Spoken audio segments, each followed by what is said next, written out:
This is summer that turned everything upside down. Before we get into the details, write in the comments where you're watching this video from. If I had to sum up my life in one word, it'd be routine. Same quiet street, same beige houses, same neighbors making small talk over their fences. SUVs parked in driveways, looking like they hadn't moved in years. Sprinklers ticking away every evening, keeping the lawns just perfect. And inside my house, the usual laundry, grocery lists, and my husband Jason's late-night work calls, his voice blending into the background like white noise. Jason and I had been together for more than 10 years. If love had seasons, ours had settled into an endless winter, cold, gray, and silent. Not that he was a bad man. He was responsible, dependable, paid the bills on time, never forgot birthdays, fixed leaky faucets without being asked. But somewhere along the way, the little things had disappeared. The laughter, the stolen touches, the whispered dreams at night.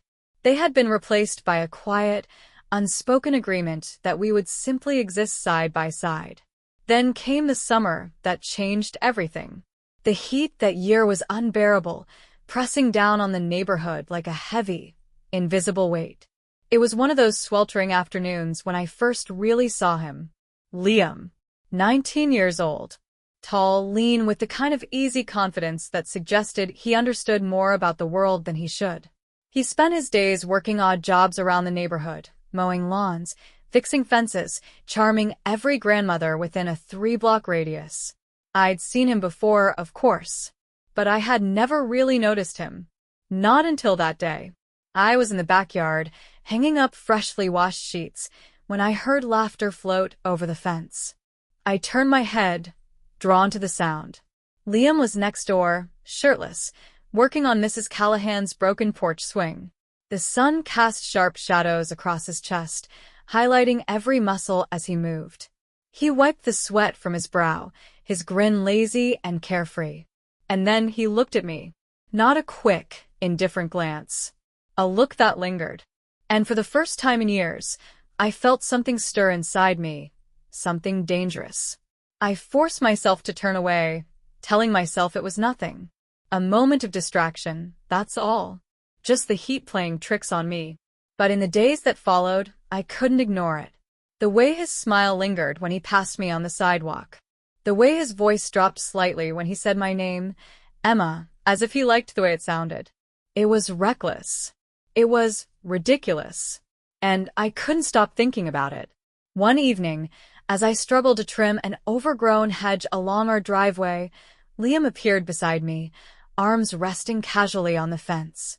"You've got a stubborn one there," he said, nodding toward the tangled mess of branches. His voice was smooth, effortless. I kept my expression neutral, though my pulse quickened. "Story of my life." His grin widened. "Need a hand?" His tone was light, but there was something in his eyes, something that made my skin prickle with awareness. I should have said no. I should have laughed it off and walked inside. Instead, I let him take the shears from my hands, our fingers grazing for just a second, just long enough to send a jolt through me. It was nothing. A fleeting touch, but I felt it in my bones. I convinced myself I was imagining things, that I was reading into something that wasn't there. But deep down, I knew better. Something had shifted. The foundation of my carefully constructed life had cracked, just enough to let something dangerous slip through. Liam wasn't just good-looking. It wasn't about that. It was the way he made me feel. Like I was seen. Like I mattered. Like I wasn't just another fixture in a home that had long since stopped feeling like one. The moments between us became more frequent, more deliberate. A passing comment here. A lingering glance there. "Hey, Emma. Need help with that?" Or sometimes a simple, "Looking good today." Casual words. Playful. But we both knew there was more beneath them. One afternoon, I stood outside, watering my hydrangeas, flowers that refused to bloom, no matter how much care I gave them. Liam appeared again, leaning against the fence, his arms crossed. "You ever take a break?" he asked. I gave a small shrug. "Breaks don't water plants." He studied me for a long moment, his expression unreadable. Maybe you just need someone else to do it for you. The air between us tightened. The words were simple, but the meaning was anything but. I should have walked away. Instead, I smiled, a small, hesitant curve of my lips that felt like unlocking a door I shouldn't open. The next day, I found excuses to be outside longer than usual. The flower beds needed weeding. The fence needed a fresh coat of paint. There was always something. I was trimming the rose bushes when I heard footsteps. I turned. Liam stood there, baseball cap in hand, his grin easy and familiar. "Got any lemonade?" he asked, fanning himself dramatically. I laughed, more out of nerves than anything else. I might. The kitchen felt different with him in it. Smaller. Warmer. Too intimate. I poured 2 glasses, acutely aware of his presence behind me. When I turned, he was leaning against the fridge, watching me with an expression I couldn't quite decipher. "You've got a nice place," he said, his voice low. "Cozy." "Thanks," I murmured, handing him a glass. Our fingers brushed. And there it was again, that undeniable spark. We stood in silence, the hum of the fridge and the distant tick of the clock the only sounds between us. "Jason works late, doesn't he?" Liam's voice was casual, but there was something deliberate beneath it. I hesitated. "Yeah," I said finally. "He does." Liam set his glass down and took a small step forward, close enough that I could smell the faint trace of his cologne, mixed with sun and sweat. "Must get lonely," he murmured. I should have stopped it. I should have ended this game before it started. But instead, I let his words settle into the hollow places inside me. Sometimes, I admitted. His hand brushed against mine, slow, deliberate. I sucked in a breath, my heart pounding so hard I could hear it. He tilted his head slightly, lips parting as if he was about to say something. But he didn't. Instead, he drained the last sip of his lemonade, set the glass down, and stepped back. "Thanks for the drink," he said, flashing me that crooked grin. "I'll see you around, Emma." And just like that, he was gone, leaving me standing there, breathless, shaken, and completely unprepared for what came next. The first time it happened, it felt like I was watching someone else's life unfold. A woman who looked like me, sounded like me, but wasn't me. She was reckless, impulsive. She did things I never would. But it was me, and there was no undoing it. It started with another quiet evening. Jason was working late, again. The house felt too big, too empty, the silence pressing in around me. I had just poured myself a glass of wine when I heard the knock at the door. Soft, hesitant, but not accidental. When I opened it, Liam stood there, his hands shoved into his pockets. His damp hair clung slightly to his forehead, like he'd just stepped out of the shower. He wore a loose t-shirt, the fabric clinging in all the right places. "Hey," he said, his voice warm, familiar. "Hope I'm not bothering you." I hesitated. "No, not at all." He shifted his weight, nodding toward the porch light. "Noticed it was out earlier. Thought I'd come by and fix it." I knew what he was doing. He was giving me an excuse. A way to let him in without admitting why I really wanted him here. I should have told him no. Should have said I'd ask Jason to handle it. Instead, I stepped back. "Come in." He worked quickly, climbing the ladder he'd brought to unscrew the burnt-out bulb. I stood nearby, pretending to straighten a picture frame on the wall, but my focus was entirely on him, on the easy way he moved, the quiet confidence in every gesture. "All done," he said, hopping down. "Thanks," I murmured. His gaze flicked to the wine glass on the counter. "Celebrating something?" I shook my head, a nervous laugh escaping before I could stop it. "No, just winding down." Liam leaned against the counter, arms crossed. His eyes lingered on me, steady and unhurried. "You should," he said. "You do too much." Such a simple sentence. But it cracked something inside me. I swallowed. "Liam." He stepped closer. Just a fraction.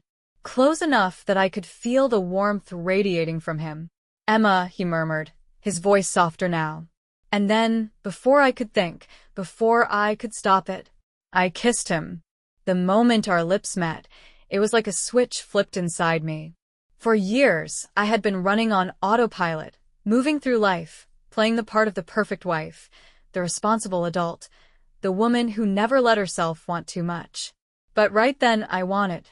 Liam's hand slid to my waist, pulling me closer, and I didn't resist. His touch wasn't rushed, wasn't unsure. It was confident, deliberate, like he already knew I wouldn't pull away. And I didn't. I leaned into him, my fingers gripping his shirt, feeling the warmth of his skin beneath the thin fabric. The kiss deepened, slow but filled with something dangerous, something that had been building between us for weeks. I don't know how long it lasted. Seconds. Minutes. A lifetime. When we finally pulled apart, my breath came in uneven gasps. Liam's eyes were dark, searching. "We shouldn't," I started, though my voice betrayed me, trembling instead of firm. His fingers brushed the side of my face, a slow, lingering touch. "Then tell me to leave." I opened my mouth, but no words came out, because I didn't want him to leave. And he knew it. Liam's lips curved into a small, knowing smile. He took a slow step back, his hands falling away from me. "I'll go," he said, voice quiet but certain. "But if you ever change your mind—" He didn't finish the sentence. He didn't need to. I stood there, frozen, as he walked to the door. He glanced back once, just long enough to see the way my fingers trembled at my sides. Then he was gone. I didn't move for a long time. Didn't breathe. Didn't think. Because if I let myself think, I would have to face the truth. I had just crossed a line. And I wasn't sure if I ever wanted to go back. I told myself it was over. That I would forget the way his lips felt, the way his hands had gripped my waist like I was something fragile and precious. That I would go back to my life, to Jason, to the safety of routine. But I couldn't. Because the truth was, I didn't want to forget. The next few days passed in a blur. I moved through them like nothing had changed, folded laundry, made dinner, nodded at the right moments when Jason talked about work. But inside, I was unraveling. Every time I stood at the kitchen sink, I thought about Liam leaning against the counter, watching me. Every time I passed the front door, I imagined him standing on the other side, waiting. Jason didn't notice. He came home late, exhausted, distracted. Gave me the usual peck on the cheek before burying himself in emails. He didn't see the way my hands shook when I poured a glass of wine.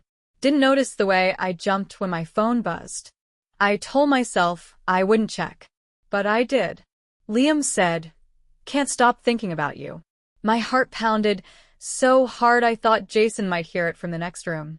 I shouldn't answer. I knew that. But my fingers moved before I could stop them. I replied, "I can't either." The reply came almost instantly. Liam said, "Can I see you?" I stared at the screen, the weight of the question pressing down on me. I could still walk away, still fix this before it was too late. But I already knew my answer. I replied yes. Liam came over that night. He didn't use the front door. He slipped through the back, moving quietly, like we were already something secret.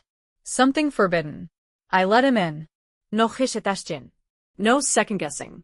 The house felt different with him in it, warmer, charged, like every breath I took was laced with electricity. He stood close, his gaze searching mine, waiting for me to say something, to tell him to stop. I didn't. Instead, I reached for him first. The moment his lips met mine, there was no going back. This time, there was no hesitation. No querfelistrant. My fingers curled into his shirt, pulling him closer, and he responded in kind, his hands sliding over my hips, my back, gripping me like he had waited forever for this. And maybe he had. Maybe I had. We didn't speak. Words would only ruin it. It was a blur of heat and movement, of gasped breaths and tangled limbs. A moment stretched into something endless, something I didn't want to let go of. When it was over, we lay tangled together on the living room floor, the dim glow of the streetlights casting shadows across the ceiling. My heart was still racing, my skin still humming from his touch. Liam propped himself up on one elbow, studying me in the quiet. "Are you okay?" he asked, his voice softer now. I nodded, but it was a lie, because I knew what we had done, and I knew it wouldn't be the last time. Liam came over that night. Not through the front door. He slipped in through the back, moving quietly, like this was already a secret we had both silently agreed to keep. I let him in without hesitation. There was no need for words. The moment he stepped inside, the space between us felt charged, crackling with everything we had been holding back. For a second, we just stood there, watching each other, waiting. His gaze was steady, searching, giving me one last chance to stop this, to walk away. But I didn't want to. I reached for him first. The moment our lips met, everything else disappeared. His hands were on me instantly, gripping my waist, pulling me flush against him. My fingers tangled in his hair, anchoring myself to something solid, something real. His body was warm against mine, his heartbeat pounding just as wildly as my own. This time, there was no hesitation. No space for second thoughts. Liam lifted me effortlessly, carrying me to the couch. I barely had time to catch my breath before his lips were on me again, hungry, searching, like he had been waiting for this just as long as I had. And maybe he had. Maybe we both had. The next moments blurred into each other, hands roaming, skin pressing against skin, breathless whispers between desperate kisses. Every touch, every movement felt like unraveling a part of myself I hadn't realized had been bound so tightly. I had spent years feeling invisible, unnoticed. But here, now, under Liam's touch, I felt seen. We didn't rush. We let the moment stretch out, pulling each other deeper into something we both knew we wouldn't come back from. The house was silent around us, but inside, everything was loud. Our breathing, the quiet gasps, the sheer intensity of it all. When it was over, we lay tangled together on the couch, the dim streetlights casting shifting patterns across the ceiling. My heart was still racing, my skin still buzzing from his touch. Liam propped himself up on one elbow, his fingers tracing absent patterns on my arm. His voice was softer now, steady but careful. "Are you okay?" I exhaled slowly, staring at the ceiling. "Yeah." But even as I said it, I knew it wasn't entirely true. Because something had changed, something we couldn't undo. I turned my head to look at him, searching his face for doubt, for hesitation. But all I found was certainty. He reached out, brushing a stray lock of hair from my face. "You don't regret it," he murmured. It wasn't a question. And that scared me more than anything. Because I should regret it. I should be thinking about Jason. About the consequences. About the fire we had just started. But all I could think about was Liam. And the fact that I knew this wouldn't be the last time. I told myself it was a mistake. That it had happened once and would never happen again. That I could lock the memory away, bury it deep, and move forward as if nothing had changed. But something had changed. And the lie I told myself didn't last a single day. Liam lingered in my mind like an unshakable whisper, slipping into my thoughts at the most inconvenient moments. The weight of his hands on my skin. The way he had looked at me, like I was something rare, something worth breaking rules for. I spent the following morning pretending. I went about my usual routine, coffee, laundry, errands. I even planned dinner, just like I did every other day. But no matter how much I tried to force normalcy, I felt different. Like my skin no longer fit right, like I had stepped into an alternate version of my life, where every sound was sharper, every moment heavier. By the afternoon, I was restless. Every minute stretched too long, pressing down on me with an unbearable weight. Jason was at work. I was alone. And then, as if the universe was answering a question I hadn't dared to ask, Liam appeared. He was outside, leaning against his truck, his posture casual, but his gaze anything but. I told myself to stay inside, to let the moment pass, to resist the magnetic pull that had already cost me more than I was willing to admit. But my feet moved before my mind could stop them. The walk to the driveway felt longer than it should have. Every step was a choice I should have not been making, but by the time I reached him, it was already too late. He didn't touch me, didn't say a word, but his presence alone was enough to unravel the last thread of resolve I had left. I didn't invite him inside. I didn't have to. Minutes later, we were back in my living room, and this time, there was no hesitation, no slow unraveling of restraint. It was need, raw and unfiltered, colliding with the weight of every silent moment that had led us here. The way he moved, the way he held me, it was as if he had known all along that this would happen again. And maybe, deep down, so had I. It wasn't just about the physical. It was about what Liam made me feel. About how, in his presence, I wasn't just someone's wife, someone's predictable obligation. I was wanted. I was alive. When it was over, we didn't speak. The silence between us felt different this time. He didn't leave right away, didn't slip back into the role of the neighborhood kid who fixed things and charmed old ladies. Instead, he stayed. He studied me, his expression unreadable, as if waiting for me to say something, to tell him it was over, that I regretted it. But I couldn't, because I didn't. When he finally did leave, I was left alone in the heavy quiet of the house, staring at the ceiling, my body still humming with the aftermath of what we had done. I knew I had stepped into dangerous territory, but I wasn't ready to turn back. Days passed, and I tried to convince myself I had it under control, that no one would notice, that I could balance this, keep my life intact while indulging in something that felt like breathing after years of suffocating. But secrets don't stay buried forever. Jason was never the type to pry. His work consumed him, leaving little room for questions about what I did during the day. But something had shifted. It started with small things. The way his gaze lingered a second too long when I said I had spent the afternoon running errands. The hesitation in his voice when he mentioned coming home early one evening. I told myself I was imagining it. That guilt was making me paranoid. Then, one night, he sat across from me at dinner, the usual hum of television filling the silence between us. His fork scraped against the plate, slow and deliberate. And then, too casually, he said he had seen Liam's truck parked down the street earlier that day. The statement hit like a blow I hadn't braced for. I forced a neutral expression, my heartbeat thundering in my ears. Elite. Told him Liam must have been working on another house. That I hadn't seen him. Jason didn't push. Didn't question me further. But something about the way he looked at me in that moment made my stomach twist. He wasn't the type to pry. But he noticed things. That night, sleep was impossible. I lay in bed, staring at the ceiling, while Jason breathed evenly beside me. The weight of what I had done, what I was still doing, pressed down on me harder than ever. But even with that guilt clawing in my chest, there was something else. A thought I couldn't ignore. If Jason suspected, even the slightest bit, why hadn't he confronted me? Why had he just let it go?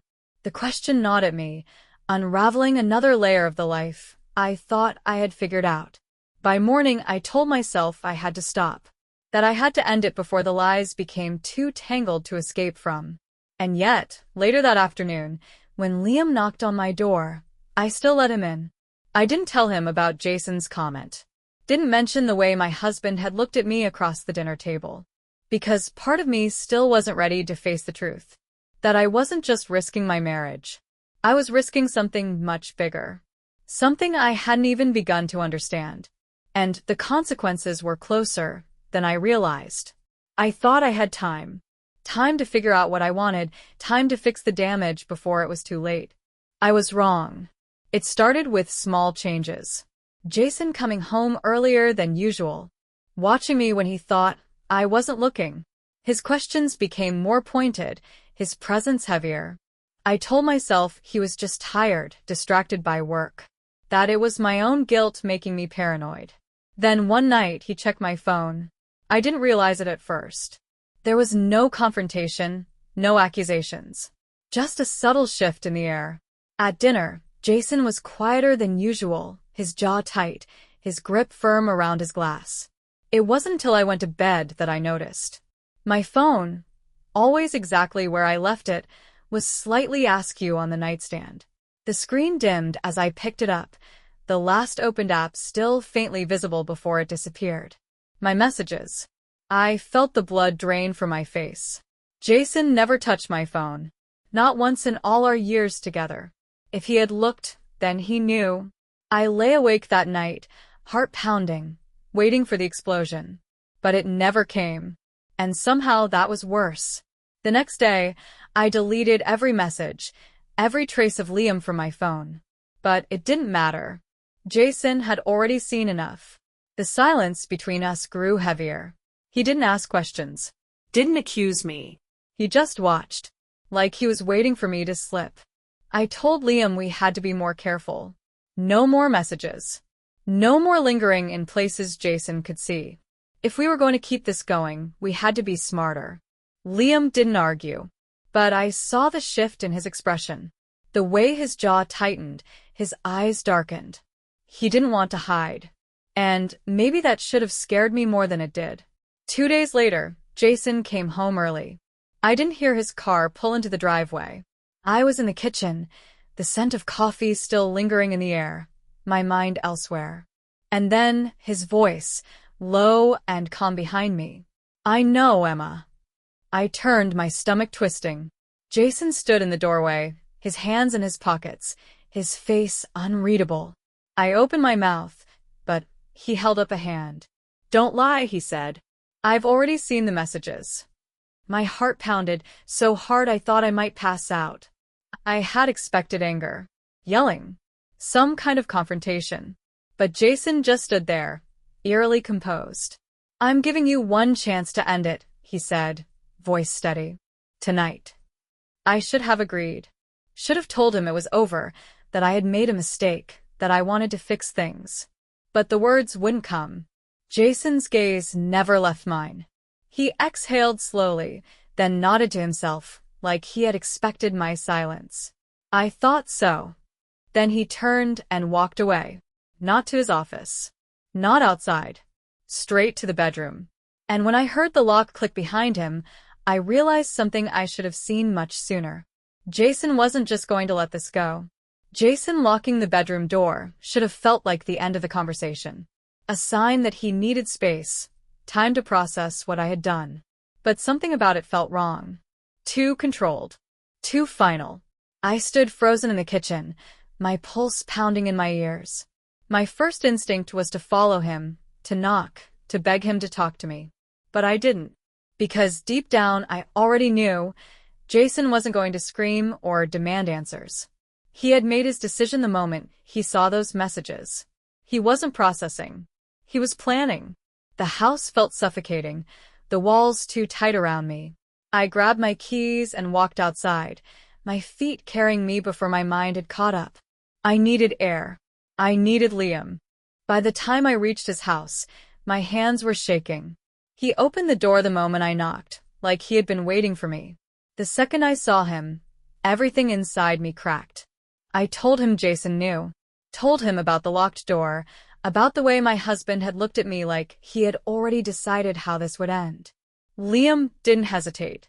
He grabbed my wrist, pulled me inside. His touch, usually warm, was firm this time. "Certain." "We need to go," he said. The words sent a shock through me. "Go," I repeated, barely recognizing my own voice. Liam was already moving, grabbing a bag from behind the couch. His keys, his wallet. Like he had been waiting for this moment. Like he had expected it. It hit me then, Liam didn't just want me. He wanted all of me. Away from Jason. Away from this life. Panic twisted in my chest. This wasn't how it was supposed to go. I had wanted escape, but not like this. Not running. Not hiding. I stepped back. I can't. A car engine roared outside. Jason's car. I turned just in time to see it screech to a stop in front of Liam's house. Jason got out. His movements were calm, controlled. But his eyes, were the most terrifying thing I had ever seen. I had expected anger. A fight. Some kind of confrontation. Instead, Jason just stared at me. And then, slowly, he reached into his pocket. and pulled out his wedding ring. He held it up for a second, just long enough for me to understand, then let it fall to the pavement, Turned. and drove away. No screaming. No accusations. Just finality. The weight of what had just happened crushed me. I had ruined everything. I had chosen this, and there was no undoing it. I looked at Liam. He was watching me, waiting, expecting me to get in the truck, to leave this life behind, to be his. But in that moment, I realized something I hadn't let myself admit before. Liam had never been the answer. He had only been the distraction. I turned, and I walked away. Not toward Jason. Not toward Liam. Just away. Because if I was ever going to fix the mess I had made, the first thing I had to do was figure out who I even was anymore. Alone. Share your thoughts in the comments. Let's discuss if this story resonated with you. Support the channel, like, subscribe, and click on the bell not to miss new episodes. Let's talk together about things that really matter.